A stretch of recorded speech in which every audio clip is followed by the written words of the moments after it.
Where were we? Disney has given us a wide range of colorful characters ever since we were young. While the heroes and the songs remained with us, and they can bring us together whenever the mood hits, one can never forget the scary bits. But for the scary bits, we're talking about the absolute horror that certain Disney villains created. Even though the original tales were European and comparatively darker, Disney didn't think twice about bringing the dark flares of these characters to the screen. Let's check out some of the absolutely creepy and scary villains from the Disney animated franchise who still haunt us. To be honest, Disney could have avoided showing them to children. But before we get started with the video, we have a small request for you. If you like our content, subscribe to us and like the video. It might just be a simple click for you, but it means a lot to us. Now that we've got that out of the way, let's get started. Soon the Black Cauldron will be mine. The Horned King. The 1985 film The Black Cauldron is probably among the Disney films that not many have seen because it had quite an underwhelming reaction from the audience. But those who have seen it cannot forget it quite easily. And one of the reasons for not being able to forget it is the Horned King. Voiced by the legendary actor John Hurt, this character was directly inspired by Welsh mythology and cannot be easily forgotten. Right from the moment the character enters the screen, one can see that he has an aura that gives you chills, along with the haunting music that surrounds him. The skull-like features of his face are only complemented by those glowing eyes that almost feel like they can see through your soul. Even the characters inside the movie would shiver when he entered, with a cold wind blowing around, giving us goosebumps. It's rather difficult to imagine that such a character could exist on the roster of Disney animated features, but then one is reminded that The Black Cauldron would also end up being one of the first ever PG-rated films from Disney. While most villains tend to give out laughter or other such features, the Horned King hardly had to do any of these things. But his snickering silence makes up for most of it. While the movie might not be that memorable, it will be hard to forget the Horned King once you've seen it. Are you feeling all right? I had a little trouble with the fireplace. Claude Frolo. While this one might be amongst the underrated league of villain characters from Disney's animated feature films, it did leave a mark. Claude Frolo, from the 1996 film The Hunchback of Notre Dame, has to be among the most grounded of the Disney villains that we might have witnessed during the early years of Disney adaptations. This character has a larger role to play, in terms of the fact that even though he has been adapted from the book, he's actually quite relevant to this day. His ruthless acts, and at the same time using God as justification for his acts, is something that can be seen happening to this day with a variety of leaders. The idea that this sort of character is very real makes him more scary than most of the Disney villains.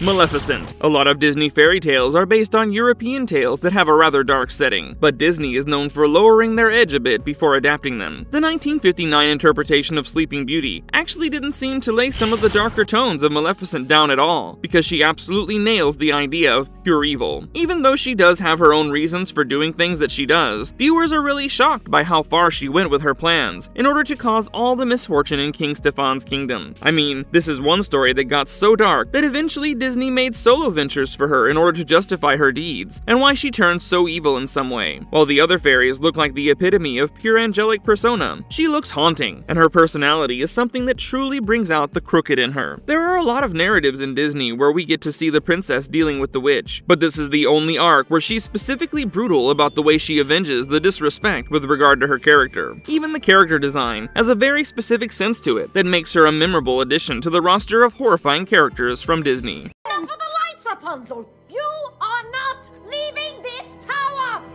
Mother Gothel. A lot of Disney stories have been adapted in a much more interesting fashion in recent times. Somehow, the arcs could actually be linked for a lot of characters in the modern Disney films to the old ones. 2010's Tangled gave us an interesting adaptation of the character Rapunzel, and with that, it managed to change the way that the character of the antagonist, Mother Gothel, worked. The way that she managed to keep Rapunzel locked up for her personal goals without letting her know her true plans makes it particularly evil. While we could see right through her veil, Rapunzel saw her as the overprotective and loving mother who was trying to keep her from the evil and cruelty of the real world, using the horror. The idea of how she groomed a child and made her think about things in a particular way is something that can be a really horrifying thought. But one more thing about her that truly adds to her persona is the fact that she doesn't really bond with any of the characters and is actually only interested in using them for her own work. A villain who's intelligent and knows her own way of using others around her by being manipulative could truly be a scary trope for a villain.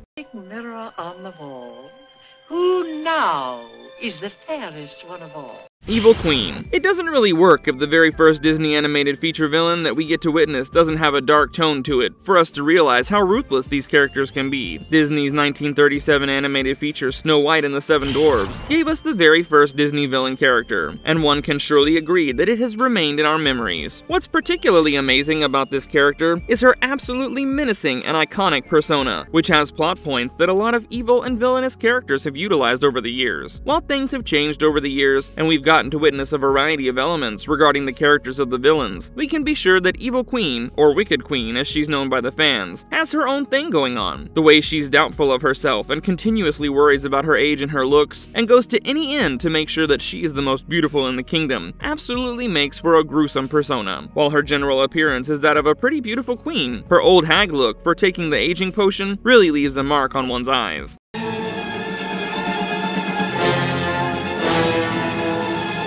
Chernabog. While most of the Disney characters, even if they're evil, have human features and some human aspects to them, Chernabog from 1940s Fantasia breaks through all of that. The gargoyle-like appearance, along with the music that surrounds the character, makes it one of the most scary characters that we might have seen in the franchise, even though the fact that most of the characters, and even the tone in Fantasia, were fairly humorous and beautiful, only emphasizes the way that Chernabog shifts the tone entirely to a much darker zone. Appearing in the Night on Bald Mountain, Ave Maria segment of the film, this character can only be described as a rendition of Satan. Even the design of the character is such that it can be called the animator Vladimir Titula's greatest work. The character didn't remain just something from the animated feature, but instead ended up being significant merchandise from Disney, a business that Disney heavily invests in. While there are lots of characters that Disney has to do a creepy and horrifying design, there's only one absolute demon with the look and feel of the devil. However nice Fantasia might have felt in our childhood, the segment featuring Chernabog is surely something that will remain in our memory for a wholly different reason.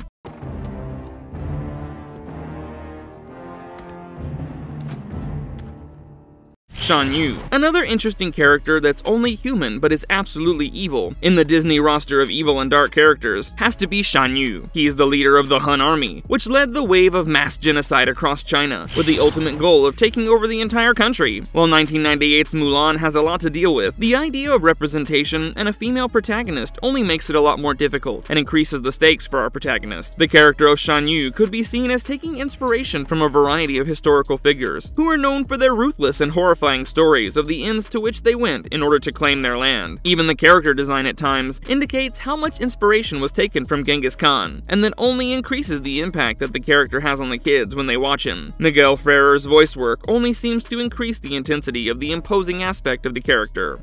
Jafar, my most trusted advisor, I am in desperate... Jafar. While most villains tend to be scary, adhering to the Disney style of animation, Jafar from 1992's Aladdin is absolutely creepy, focusing on his selfish prospects so much that it might lead to sacrificing the lives of others is something that only adds to the creepiness of the character. One might remember the lyrics of Arabian Nights describing Jafar, and it surely goes to show how slick and despicable he is. As someone who had a lot of influence on the king, Jafar surely utilized it to its peak in order to make sure that he got to do things his own way. Even the things associated with him, like his staff, and even some of the other snake-related elements he surrounds himself with, only add to his deviousness, even though the end of the character truly ends up being his own selfishness and hunger for power. The last visual representation of him in the movie is something we can clearly understand to be in our heads. One interesting aspect that makes him a bit mysterious is also the fact that little is given about the character's origins, and that only leaves us wondering what kind of things he must have done in order to claim the position next to the Emperor. Well, well, what have we here? Santa Claus, huh? Oogie Boogie. One man whom we can trust to give us nightmares with his characters and absolutely horrifying stories has to be Tim Burton. Oogie Boogie from The Nightmare Before Christmas surely comes as one of the most horrifying visuals ever brought to the screen, even though the movie itself is something that can make one gasp at times. With the dark tone and dark appearances, this boogeyman only adds to all the madness and scary aspects. While the other characters participate in the annual celebration of holiday festivities, the same cannot be said for Oogie Boogie, as this would be something that goes against his gruesome nature. What adds to the fear surrounding him is the unpredictable tone he has. While at one time he might be laughing or chuckling, the very next moment we can guarantee that he will burst out with anger. He's so mean that his own henchmen fear him, and that only benefits him in his evil ways of getting things done. One more thing about his feature that keeps him alive is definitely his eyes, which are basically black holes that somehow still provide some sense of the character with the animation surrounding them.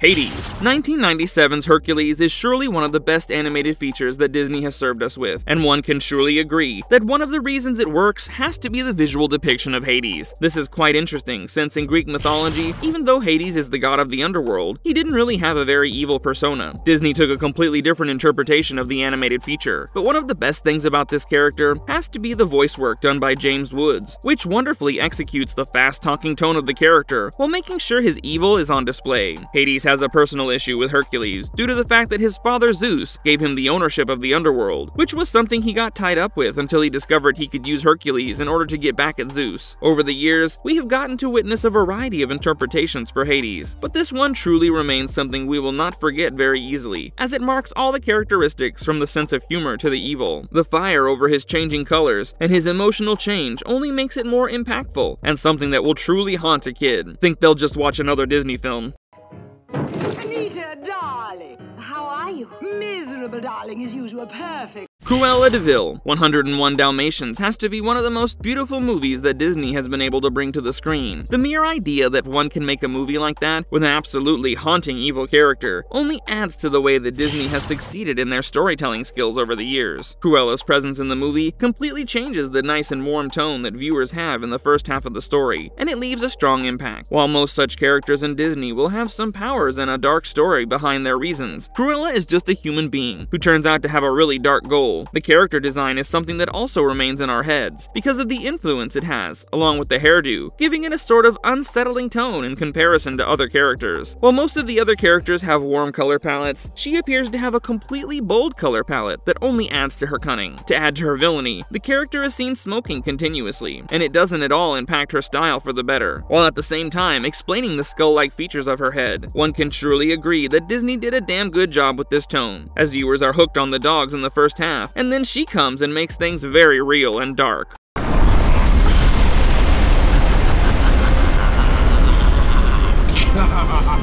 Ursula. While one might think that Disney has overdone the trope of an evil godmother character that has sinister plans for the innocent princess, Ursula only proves that there's a lot more left to explore there. 1998's The Little Mermaid sees her striking a deal with the merfolk in order to make sure her plans come true. And not only that, she goes so far as to attempt to kill her for her own selfish reasons. While all that is part of her persona, her character design just makes her something completely different from what we have seen in terms of evil villains from Disney in the past. Inspired by Hans Christian Andersen's story, Disney actually went forward and added some more layers to the character to add to her evil persona. With a Shakespearean flair to her tone of speaking and an obese figure, this tentacled character is not someone you can easily forget. Over the years, Disney has tried to redeem most of these characters with an interesting solo venture, but that can never change the way we see these characters or the fear that they strike upon us. Even the live-action adaptations of most of these movies didn't have the same impact as the character designs of the animated villains. With that being said, if you like our content, like it and subscribe if you haven't already. Have a good one and be safe. Thanks everyone. 24 hours to get rid of this bozo.